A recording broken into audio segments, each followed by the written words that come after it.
Welcome to the On the Edge podcast. Yeah, Your host. it's interesting because I'd like to get your, more left-leaning take and then maybe just a Canadian take. A politician that I really enjoy listening to his podcast is Dan Crenshaw. He's a junior congressman from Texas, ex-Navy SEAL guy. You would Is probably he the know. military guy, the Navy SEAL? Yeah, He has, eye patch. He has an eye patch. Everybody knows him because he had an eye patch. But the guy, he's very well spoken. super well spoken. He was raised in Central America because his father worked for an oil company, and then he did the whole Navy SEAL thing, and then I think he went to an Ivy League like Harvard or something on the GI Bill, and now he's a Congress. Very, very well spoken.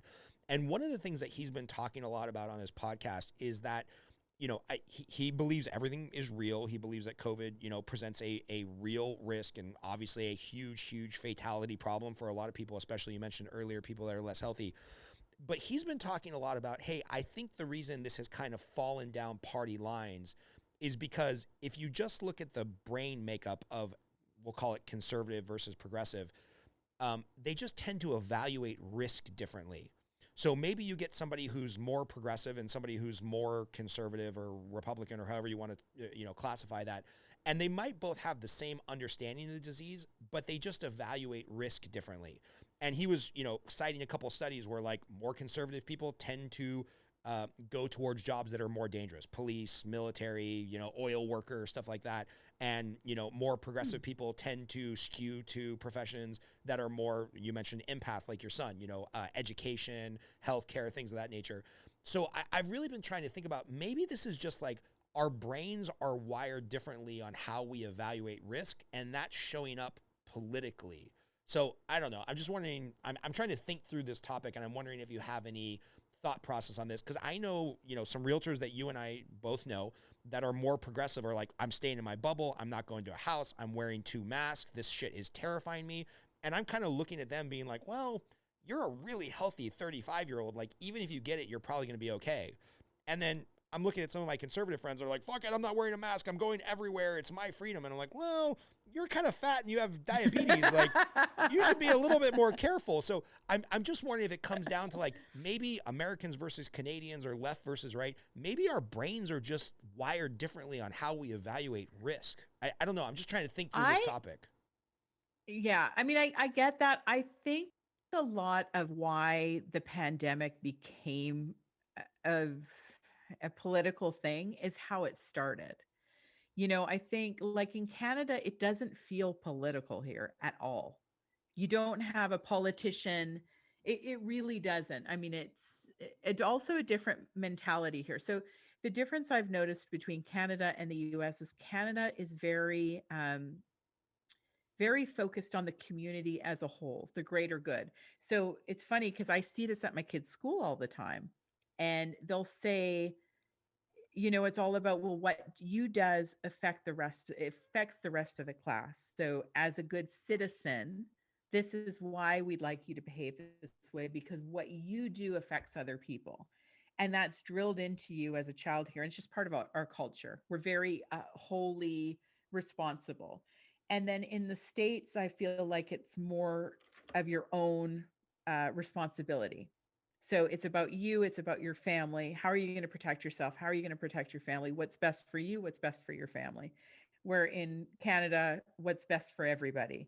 And I think that's the different thing. So here they'll say, the health experts will say, listen, I know it sucks to wear a mask. I know it's uncomfortable. I know you don't want to do it. But if you wear a mask, that could protect the people around you from getting sick. And it's really important. We have a lot of seniors in our community. We really want to protect our seniors. So I know it's uncomfortable. I know it's hard, but if we all do it, the seniors and people around can be protective. And Canadians will go, I guess that makes sense. And what's the worst that can happen if we wear masks? It's not going to make things worse. So, okay, let's do it. Whereas I feel like, in the States, and I do feel like the way the pandemic started, by saying it's not real, by saying it's going to be gone, it's not such a big deal. So you do have half of the political landscape thinking that the other side is trying to trick them, that it's not real, and fair enough. I mean, there have been so many things over the years. Killer bees are coming, and this is happening. And there is a lot of fear driven through the news, through everything in the States. So fair enough. And again, nothing like this has ever happened before. So I think the tone started early. I think if Donald Trump would have come out and said, guys, this is serious. This is something we don't know that much about. This is really scary.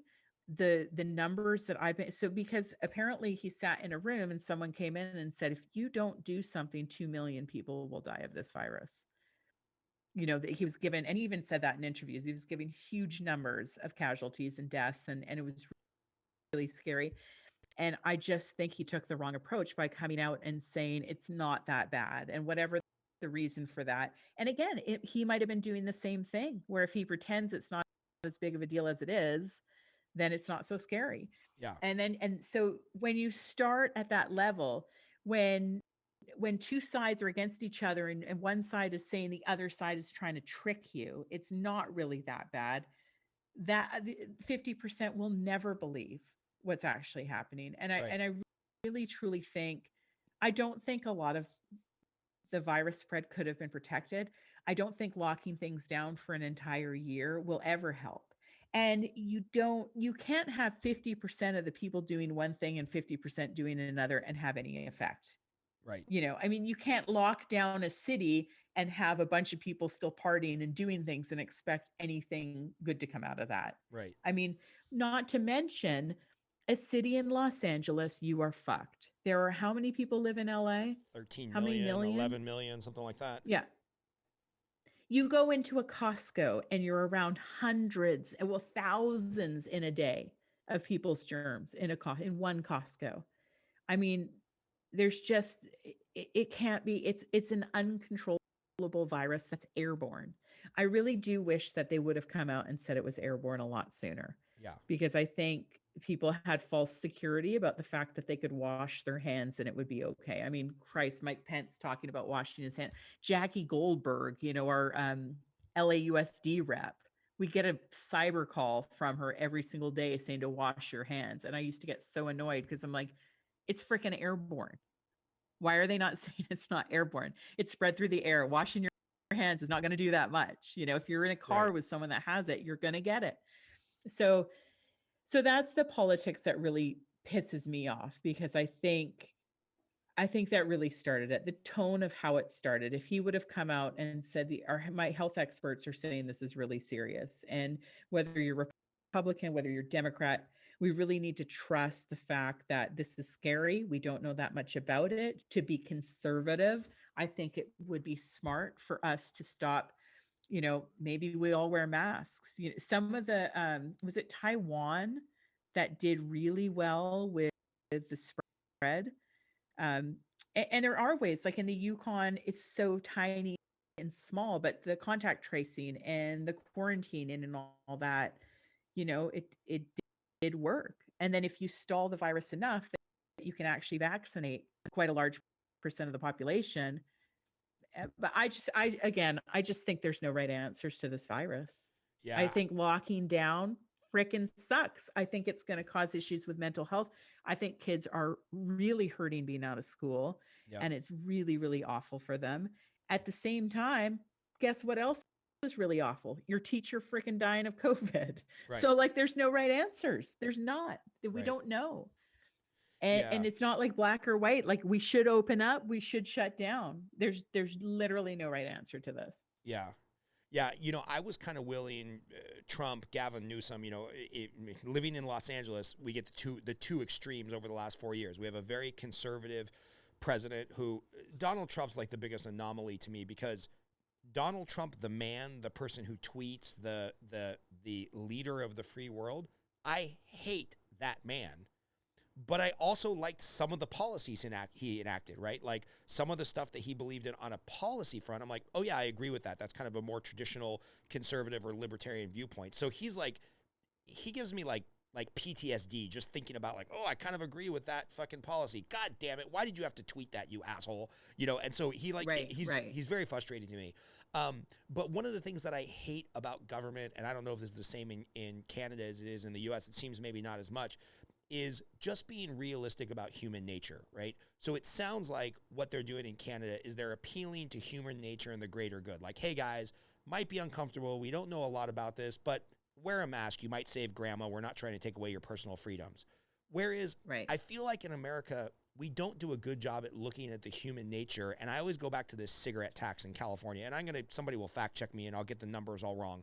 But I remember in LA City, I'll just use round numbers and they're going to be wrong, but whatever. LA City, LA County said, okay, well, we're going to tax cigarette packs at an extra $1 a pack. And that's going to create $1 billion in revenue over the next 10 years. So we'll go ahead and spend that $1 billion now because we know the money is coming. Well, guess what? When you don't factor in human nature, if you tax cigarettes at $1 extra a pack, you only end up collecting 800 million instead of $1 billion in tax revenue because human nature changes when you put a policy in. And I'm like, these are people that are way smarter than me. I'm basically a high school dropout. How can you guys not realize to like factor in what's going to happen with human nature? So to your point, Right. going full circle about the COVID, I would have had so much respect if they would have been like, hey guys, everybody stock up. Every single business in California is closed for 2 weeks. No Costco, no essential services, Yeah. no school, no everything. We're going to try to like nip this thing in the bud and let's just do Yeah. it right for 2 weeks and let's have some shared experience.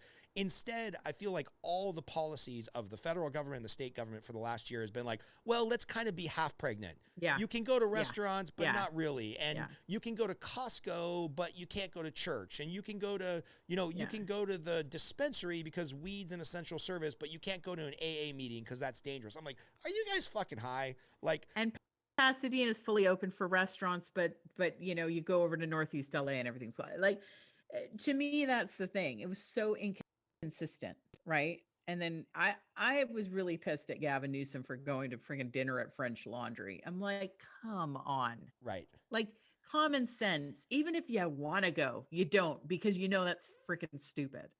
Um, yeah, I just with the shutdowns, I have super mixed feelings about it because I just don't think maybe if we'd started wearing masks earlier, maybe things have could have been more opened up.